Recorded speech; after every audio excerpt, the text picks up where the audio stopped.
جو کسی نتیجے پر نہیں پہنچی تھی۔ اگلے دن اقبال نے فیکٹری جانے سے پہلے کہا تھا، میں شام کو واپس آؤں تو یہ بچی گھر میں موجود نہیں ہونی چاہیے۔ میں نے اقبال کی بات سنی انسنی کر دی تھی۔ میں جانتی تھی وہ دل کا بہت اچھا انسان ہے۔ اسے وقتی طور پر غصہ اور اخراجات کی پریشانی ہے۔ وہ جلد ہی ٹھیک ہو جائے گا۔ میں نے اماں کو فون کر کے اپنے پاس بلایا اور اسے ساری بات بتا دی۔ اماں بھی بچی کو دیکھ کر بہت خوش ہوئی۔ اس نے بازار سے بچی کے لیے کپڑے اور دیگر چیزیں لا دیں۔ اقبال جس فیکٹری میں جاب کرتا تھا وہاں 2 شفٹیں چلتی تھی۔ اقبال کی ڈیوٹی کبھی دن کی ہوتی تو کبھی نائٹ۔ نائٹ ڈیوٹی میں وہ رات 10 بجے جاتا اور صبح 6:30 بجے گھر واپس آتا تھا۔ اگلے ہی دن اس کی نائٹ ڈیوٹی شروع ہو رہی تھی جو 15 دن پر ہوتی۔ شام کو اقبال گھر آیا اور بچی کو دیکھا تو اس نے مجھ سے جھگڑا کیا اور اپنے کمرے میں سونے کے بجائے دوسرے کمرے میں سو گیا۔ میں نے اسے منانے کی بہت کوشش کی تھی لیکن وہ نہیں مانا تھا۔ ایک ہفتہ اسی طرح گزر گیا۔ ہمارے گھر روز بحث ہوتی اور آخر کار اقبال کا دل آہستہ آہستہ نرم ہوتا جا رہا تھا۔ ایک صبح میں بیدار ہوئی تو اچانک میری نظر بچی کے تکیے کے پاس پڑی نوٹوں کی گڈی پر پڑی تو میں چونک پڑی۔ میں نے گڈی اٹھائی اور دیکھا تو حیران رہ گئی۔ وہ 100 کی کرارے نوٹوں کی گڈی تھی۔ میں اقبال کے پاس گئی اور اسے نوٹوں کی گڈی دکھائی تو وہ بھی حیران رہ گیا۔ اتنے سارے نوٹ تمہارے پاس کہاں سے آ گئے؟ اقبال نے مجھے مشکوک نظروں سے گھورتے ہوئے پوچھا تو میں نے اسے بتایا کہ میں بیدار ہوئی ہوں تو بچی کے سرہانے یہ گڈی پڑی ہوئی تھی۔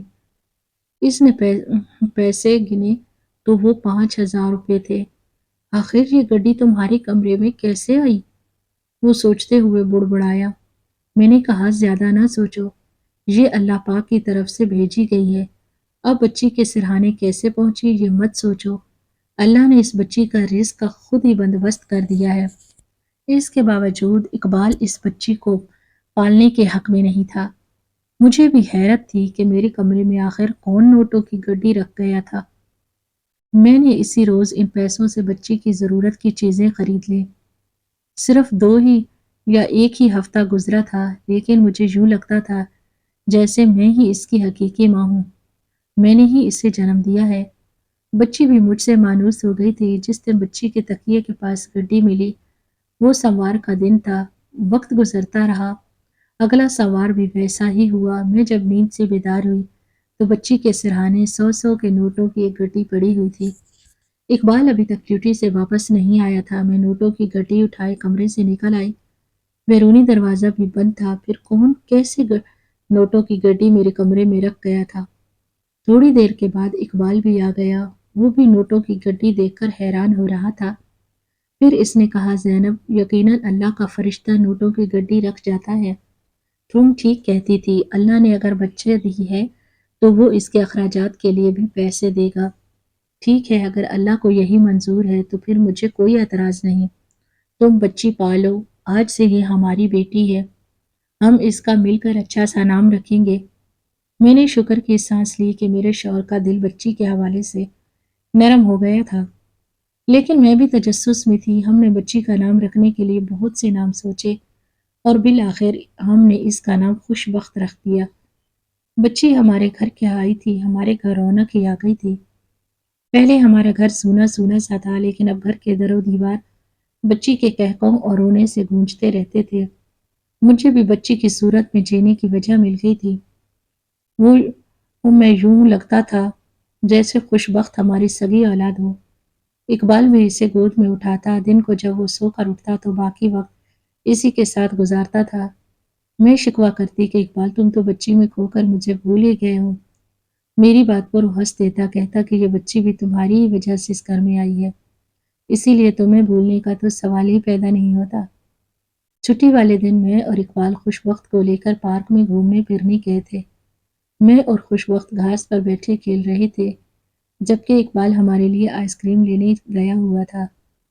میں نے نوٹ کیا کہ ایک بینچ پر بیٹھی عورت مسلسل خوش بخت کو پیار بھری نظروں سے دیکھ رہی تھی۔ پھر وہ میرے پاس آئی اور کہنے لگی بہن کیا میں اس بچی کو پیار کر سکتی ہوں؟ ماشاءاللہ بہت خوبصورت بچی ہے۔ مجھ سے رہا نہیں گیا تو میں آ گئی۔ میں نے مسکراتے ہوئے کہا، ہاں کیوں نہیں، ماشاءاللہ سے میری بچی ہے ہی اتنی پیاری کہ سب کو اس پر پیار آتا ہے۔ اس عورت نے خوش بخت کو گود میں اٹھایا اور خوب پیار کیا۔ وہ اسے یوں پیار کر رہی تھی جیسے وہ اس کی بچھڑی ہوئی بچی ہو۔ میں نے محسوس کیا کہ اس کی آنکھوں سے آنسو بھی نکل رہے تھے۔ میں نے اس کی بچھڑی ہوئی بچی ہوں، اس کی آنکھوں سے آنسو بھی نکل رہے تھے۔ میں نے اس سے پوچھا کہ بہن، کیا تمہاری کوئی اولاد نہیں ہے؟ اس نے نم آنکھوں سے مجھے دیکھا، لیکن کوئی جواب دینے کی بجائے اس نے خوش بخت کو مجھے پکڑایا اور چلی گئی۔ میں حیرت بھری نظروں سے اسے دیکھتی رہ گئی۔ کچھ پل کے بعد اقبال بھی آ گیا۔ اس نے اس عورت کے بارے میں پوچھا تو میں نے بتا دیا۔ اقبال کہنے لگا، خیال کیا کرو، ایسی نوسر باز عورتیں بھی ہوتی ہیں جو بچوں کو پیار کرنے کے بہانے اٹھا کر لے جاتی ہیں۔ اقبال کی بات پر میں اندر تک دہل گئی تھی اور میں نے بے خودی کے عالم میں خوش بخت کو اپنے سینے سے چمٹا لیا تھا۔ بچی کے دور ہونے کے تصور سے ہی میری روح لرز اٹھی تھی۔ رات کو ہم دیر سے گھر پہنچے تو بہت تھک چکے تھے، اس لیے سو گئے۔ اگلے دن سموار تھا اور میں بھول ہی گئی تھی کہ سموار کو صبح ہی خوش بخت کے سرانے نوٹوں کی گٹھی پڑی ہوتی ہے۔ صبح خوش بخت کے رونے کی وجہ سے ہی میری آنکھ کھلی تھی۔ اقبال سو رہا تھا۔ میں نے بچی کو چپ کرایا کہ اچانک میری نظر تکیے کے پاس پڑی، نوٹوں کی گٹی پر پڑی تو میں نے اسے اٹھا لیا۔ تب یاد آیا کہ آج تو سموار ہے اور ہر سموار کی صبح تکیے کے پاس نوٹوں کی گٹی پڑی ملتی ہے۔ میں نے اللہ کا شکر ادا کرتے ہوئے نوٹوں کی گٹی تکیے کے نیچے رکھ دی۔ صبح جب اقبال بیدار ہوا تو میں نے نوٹوں کی گٹی اسے دے دی۔ وہ حیران بھی تھا اور خوش بھی، پتہ نہیں نوٹوں کی گٹی کب تکیے کے پاس رکھی گئی تھی۔ ہر سموار ایسا ہی ہو رہا تھا۔ ان پیسوں کی بدولت ہمارے گھر میں بھی خوشحالی آ چکی تھی، تنگ دستی دور ہو گئی تھی۔ خوش بخت واقعی ہمارے لیے خوش بخت ہی ثابت ہوئی تھی۔ میں دراصل دیکھنا چاہتی تھی کہ وہ کون تھا جو سموار کی رات کو آ کر خوش بخت کے تکیے کے پاس نوٹوں کی گڈی رکھ کر چلا جاتا تھا۔ اسے دیکھنے کے لیے مجھے رات بھر جاگنا تھا، چونکہ مجھے اگلی سموار کی رات سونے کا ناٹک کرنا تھا۔ میں سموار کی رات کا شدت سے انتظار کرتی رہی۔ انہی دنوں اقبال کی نائٹ ڈیوٹی تھی۔ پھر جب سموار کی رات آئی اور اقبال ڈیوٹی پر چلا گیا تو میں سونے کی بجائے سونے کا ناٹک کرنے لگی۔ میرا دل بھی زور زور سے دھڑک رہا تھا۔ عجیب عجیب سے خیالات دماغ میں آ رہے تھے۔ جاگتے جاگتے رات کے 2 بج گئے، لیکن بچی کے تکیے کے پاس پیسے رکھنے والا نہ آیا۔ پھر ایک دفعہ میں نے سوچا کہ شاید گٹی رکھنے والے کو علم ہو گیا ہو کہ میں جاگ رہی ہوں، اس لیے اس نے پیسے رکھنے کا ارادہ ترک کر دیا ہوگا۔ میں نے مزید 2 گھنٹے جاگتی رہی۔ پھر جب نیند ستانے لگی تو میں نے سونے کا ارادہ کر لیا۔ آنکھیں بند ہی تھی کہ اچانک مجھے ایک سا آواز سنائی دی۔ یوں لگا جیسے کوئی ہمارے گھر کی دیوار کودا ہو۔ خوف سے میرا دل دہل اٹھا۔ میں اٹھنا چاہتی تھی، لیکن میرا وجود بے جان ہو گیا تھا۔ جسم لرزنے لگا۔ کچھ پل گزرے تھے کہ مجھے چوہوں کی آواز سنائی دی، جیسے کوئی دبے قدموں سے چلتا ہوا کمرے کی طرف آ رہا ہو۔ میرے کمروں میں نائٹ بلب جل رہا تھا۔ کسی نے دروازہ کھولا اور اندر داخل ہوا تو میں اسے دیکھ کر ڈر گئی۔ وہ ایک مرد تھا جسے دیکھ کر میری روح لرز گئی۔ اس نے خوش بخت کے تکیے کے پاس پیسے رکھے اور وہ جانے ہی لگا تھا کہ میں اٹھ گئی۔ مجھے اٹھتے دیکھ کر وہ مرد بھی ڈر گیا۔ اس نے بھاگنا چاہا، لیکن میں نے اس کا راستہ روک دیا۔ کون ہو تم اور بچی کے تکیے کے پاس پیسے کیوں رکھ جاتے ہو؟ میں نے اسے غور سے دیکھتے ہوئے کہا۔ وہ گھبراتے ہوئے کہنے لگا، بی بی جی مجھے جانے دیں، میں آپ کو نہیں بتا سکتا۔ میں نے بھی ٹھان لی کہ آج معلوم کر کے ہی رہوں گی۔ تبھی میں نے نفی میں سر ہلاتے ہوئے کہا، میں تمہیں نہیں جانے دوں گی، تمہیں بتانا ہوگا۔ بتاؤ۔ یہ کہتے ہوئے میں نے کمرے کی لائٹ آن کر دی۔ وہ ایک نوجوان لڑکا تھا۔ وہ خوف زدہ اور پریشان دکھائی دے رہا تھا۔ تبھی وہ کہنے لگا، جی مجھے بی بی جی پیسے رکھنے کے لیے یہاں بھیجتی ہیں۔ میں مزید کچھ نہیں بتا سکتا، خدا کے لیے مجھے جانے دے۔ بی بی جی کا سن کر میں ٹھٹکی اور پوچھا، کس بی بی جی کی بات کر رہے ہو؟ کون ہے وہ اور کہاں رہتی ہے؟ وہ لڑکا خوف سے کہنے لگا، مجھے معاف کر دیں، میں نہیں بتا سکتا۔ اگر آپ کو بی بی جی سے پوچھنا ہے تو وہ باہر کار میں بیٹھی ہیں، آپ خود ہی ان سے جا کر پوچھ لیں۔ مجھے حیرت ہوئی، میں اس لڑکے کے ساتھ دروازے پر گئی۔ ہمارے گھر سے چند گز کے فاصلے پر اندھیرے میں ایک کار کھڑی تھی۔ میں نے لڑکے سے کہا کہ جاؤ اور اپنی بیوی کو بلا کر لے آؤ۔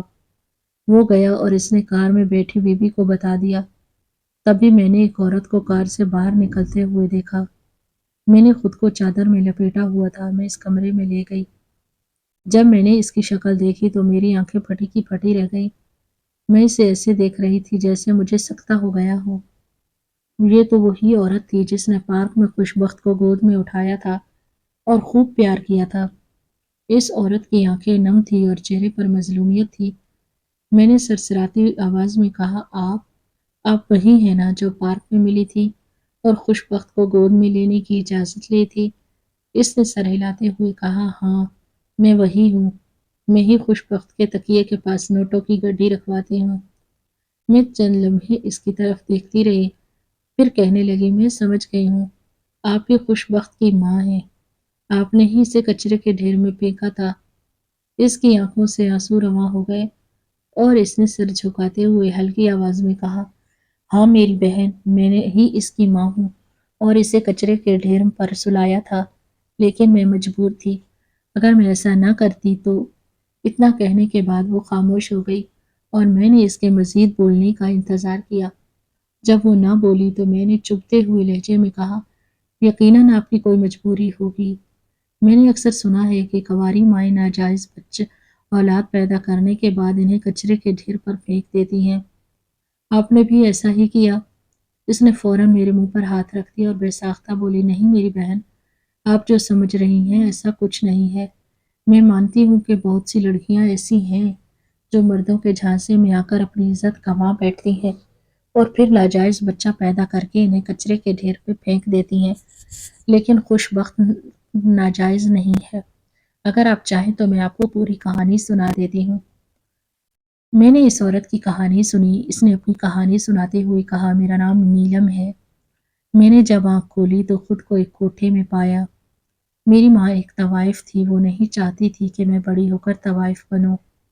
میں جب دوسروں کے بچوں کو اسکول جاتا دیکھتی تو میرے دل میں بھی پڑھنے لکھنے کی خواہش جاگتی۔ ایک دن میں نے ماں سے کہا کہ ماں، میں پڑھنا چاہتی ہوں اور اسکول جانا چاہتی ہوں، تو اس نے مجھے ایک اسکول میں داخل کرا دیا۔ ماں مجھے خود ہی اسکول چھوڑ جاتی اور لے بھی جاتی۔ ماں نے کسی کو نہیں بتایا کہ وہ ایک طوائف ہے۔ وہ جب باہر جاتی تو منہ پر نقاب لگاتی تھی تاکہ کوئی اس سے پہچان نہ لے کہ وہ طوائف ہے۔ مجھے اسکول چھوڑنے کی خاطر ماں مختلف راستے بدلتی تھی۔ میں پڑھتی پڑھتی میٹرک تک پہنچ گئی۔ میں میٹرک میں تھی، کسی کو پتہ چل گیا کہ میں طوائف کی بیٹی ہوں۔ بس پھر کیا تھا، میری کلاس فیلوز مجھ سے نفرت کرنے لگیں۔ یہاں تک کہ یہ بات پورے اسکول میں پھیل گئی تو میرا جینا دوبھر ہو گیا۔ شرمندگی کے مارے میں کسی سے نظر بھی نہیں ملا سکتی تھی۔ استانیہ تک مجھے شکی نظروں سے دیکھتی۔ میں گھر جا کر خوب روتی تھی اور ماں سے سوال کرتی تھی کہ تم کا طوائف کیوں بنی؟ تم نے عزت والی زندگی کا انتخاب کیوں نہیں کیا؟ بہرحال اسکول میں پڑھنا میرے لیے مشکل ہو گیا۔ تب میں نے پڑھائی چھوڑ دی۔ وہ خوش ہو گئی۔ ماں کے روکنے کے باوجود دادی نے مجھے ناچ گانا سکھانا شروع کر دیا۔ ہمارے کوٹھے پر ہر دوسری رات ناچ گانے کی محفل لگتی تھی اور شہر کے بڑے بڑے امیرزادے میری ماں کا مجرا دیکھنے آتے تھے۔ میری ماں عمر رسیدہ ہو چکی تھی جبکہ میں جوانی کی دہلیز پر قدم رکھ چکی تھی۔ چنانچہ دادی کوٹھا سنبھالنے کے لیے مجھے مجبور کرنے لگی۔ میں نے اپنے باپ سے دادی کی شکایت کی لیکن میرے باپ نے کوئی نوٹس نہ لیا۔ وہ کہتا کہ ہماری روزی روٹی اسی کوٹھے سے ہی چلتی ہے، اگر تم ناچ گانا نہیں کرو گی تو ہم سب بھوکے مر جائیں گے۔ مجرا دیکھنے والے عمر رسیدہ عورتوں کا مجرا پسند نہیں کرتے، وہ کنواری لڑکیوں کا مجرا پسند کرتے ہیں۔ مجبوراً مجھے یہ فیلڈ اپنانی پڑی۔ میں اس فیلڈ سے نکلنا چاہتی تھی لیکن میرے پاس ایسا کوئی ٹھکانہ نہیں تھا کہ جہاں میں چھپ جاتی۔ دن رات گزرتے رہے اور میں 22ویں سال میں داخل ہو گئی۔ ہمارے کوٹھے پر ایک ایسا لڑکا بھی آتا تھا جو بے حد امیر تھا۔ وہ مجھے پسند کرتا تھا۔ اس نے کئی بار مجھ سے اپنی پسند کا ذکر کیا۔ میں نے جب ماں کو بتایا تو اس نے کہا کہ اس لڑکے سے پوچھو، اگر مجھے پسند کرتے ہو تو کیا مجھ سے شادی کرو گے؟ میں نے ایک دن اس لڑکے سے بات کر لی، اس نے کہا ہاں میں شادی کروں گا۔ میری ماں نے مجھے اس کے ساتھ فرار کرا دیا۔ ہم نے کورٹ میرج کر لی اور میں اس لڑکے کے ساتھ اس کے گھر چلی گئی۔ اس نے گھر والوں کو یہ نہیں بتایا تھا کہ میری بیوی طوائف زادی ہے اور میں اسے کوٹھے سے بھگا کر لایا ہوں۔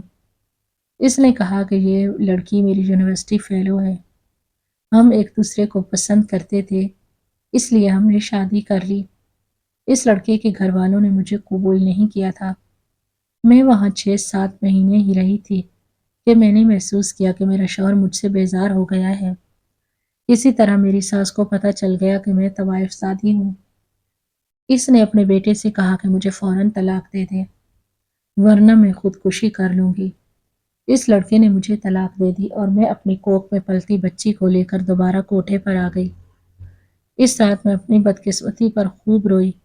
اگر میں طوائف زادی تھی تو اس میں میرا کیا قصور تھا؟ کیا میں اللہ سے لکھوا کر لائی تھی کہ مجھے طوائف کے گھر پیدا کرنا؟ خیر 9 مہینے کے بعد سمیرہ پیدا ہوئی۔ سمیرہ کی پیدائش پر میری دادی تو خوشی سے نہال ہو گئی۔ بچی کو دیکھ کر کہتی کہ جب یہ بڑی ہوگی تو یہ بھی طوائف بنے گی اور خوب پیسہ کما کر تم لوگوں کو کھلائے گی۔ مجھے دادی کی بات پر بہت بری لگی تھی۔ میں نے سوچ لیا تھا کہ کچھ بھی ہو جائے میں سمیرہ کو طوائف نہیں بننے دوں گی۔ میں اس کی زندگی خراب نہیں ہونے دوں گی۔ وقت گزرتا رہا اور سمیرہ 2 سال کی ہو گئی۔ ایک دن مجھے کوٹھے سے نکلنے کا موقع مل گیا اور میں بس میں سوار ہو کر تمہارے محلے میں آ گئی۔ میں نے سمیرہ کو کچرے کے ڈھیر پر لٹا دیا اور خود ایک جگہ چھپ گئی تھی۔ میں دیکھنا چاہتی تھی کہ میری بچی کو کون اٹھا کر لے جاتا ہے۔ میں نے سوچ لیا تھا کہ جو بھی میری بچی کو اٹھا کر لے جائے گا میں اسے اس کی کفالت کے لیے پیسے دوں گی۔ خوش قسمتی سے تم وہاں سے گزر رہی تھی اور تمہاری نظر سمیرہ پر پڑ گئی۔ تم اسے اٹھا کر لے گئی۔ میں نے تمہارے بارے میں محلے کی عورتوں سے معلومات لی تو سب نے تمہاری تعریف کی، تب مجھے سکون مل گیا۔ میں واپس کوٹھے پر چلی گئی اور شور مچا دیا کہ میری بچی کہیں کھو گئی ہے۔ میری دادی نے پولیس سے رابطہ کیا لیکن اس سے پہلے ہی میں پولیس سے بات کر چکی تھی۔ پولیس نے دادی سے کہا کہ وہ بچی کو تلاش کرنے کی بھرپور کوشش کریں گے۔ 1 ہفتہ اسی میں گزر گیا تھا۔ مجھے پتہ چلا تھا کہ تم لوگ بہت قریب، شریف اور ایماندار ہو، اس لیے میں ہر سوار کی رات کو اپنے ملازم کو خوش بخت کے تکیے کے پاس نوٹوں کی گڈی رکھنے کا کہتی تھی، اور آج آپ نے اسے پکڑ لیا۔ میں بس اتنا چاہتی ہوں کہ آپ میری بچی کو پالیں۔ یہ میری نہیں، اب آپ کی بچی ہے۔ میں نہیں چاہتی کہ خوش بخت بھی طوائف زادی کہلائے، اس کا مستقبل تاریک ہو۔ یہاں تک کہ جب یہ جوان ہو جائے تو تب بھی آپ نے اسے کچھ نہیں بتانا۔ میں نے اس کا نام سمیرہ رکھا تھا لیکن آپ نے خوش بخت رکھ دیا۔ یہ نام بھی بہت اچھا ہے۔ آپ کو مجھ سے وعدہ کرنا ہوگا کہ آپ کو ہر ہفتے اس کے اخراجات کے پیسے دیتی رہوں گی۔ میں نے اس عورت کی طویل داستان سنی تو ٹھنڈی سانس لے کر رہ گئی۔ میں نے اسے یقین دہانی کرا دی تھی کہ آپ بے فکر رہیں، میں اپنے وعدے پر قائم رہوں گی۔ خوش بخت اب آپ کی نہیں، میری بچی ہے۔ وہ عورت مطمئن ہو کر چلی گئی اور میں پیار بھری نظروں سے بستر پر سوئی ہوئی خوش بخت کی طرف دیکھنے لگی۔ تبھی اقبال فیکٹری سے واپس آ گیا۔ اس نے اس عورت کے متعلق پوچھا تو میں نے اسے ساری بات بتا دی۔ وہ بھی طویل سانس لے کر رہ گیا، کہنے لگا چلو اگر اللہ کو یہی منظور ہے تو ہم اس کے کاموں میں مداخلت کرنے والے کون ہوتے ہیں؟ اب ہم دونوں ہی خوش بخت کے حقیقی ماں باپ ہیں اور اس کی بہترین تربیت کریں گے۔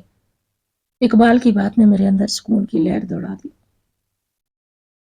ناظرین، مزید اس طرح کی سبق آموز کہانیاں اور واقعات سننے کے لیے ہماری ویڈیو کو لائک کریں، شیئر کریں اور ہمارے چینل کو سبسکرائب کریں۔